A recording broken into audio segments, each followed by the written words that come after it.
it's a really lousy world we're leaving for our children and grandchildren. I'll say this about nuclear weapons. You know, I'm not sitting at the Joint Chiefs of Staff. I'm not in on the planning.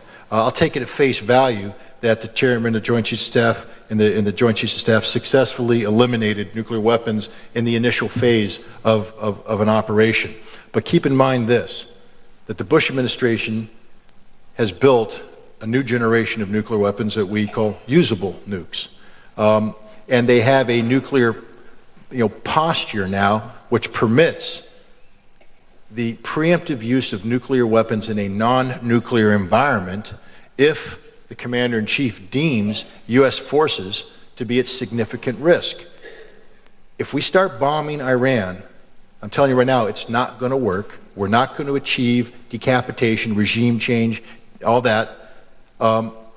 What will happen is the Iranians will respond, and we will feel the pain instantaneously, which will prompt the Bush administration to move to phase 2, which will have to be boots on the ground. And we will put boots on the ground. We will surge a number of divisions in, probably through Azerbaijan, down the Caspian Sea coast, in an effort to push the regime over. And when they don't push over, we now have 40,000 troops trapped.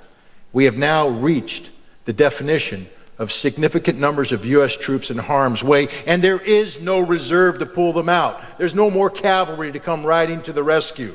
And at that point in time, my concern is that we will use nuclear weapons to break the backbone of Iranian resistance, and it may not work. But what it will do is this: it will unleash the nuclear genie. And so for all those Americans out there tonight who say, you know what, taking on Iran's a good thing. I just told you, if we take on Iran, we're going to use nuclear weapons. And if we use nuclear weapons, the genie ain't going back in the bottle until an American city is taken out by an Islamic weapon in retaliation. So tell me, you want to go to war with Iran, pick your city.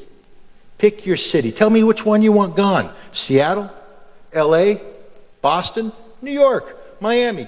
Pick one, because at least one's going. And that's something we should all think about before we march down this path of insanity that George Bush has us headed on.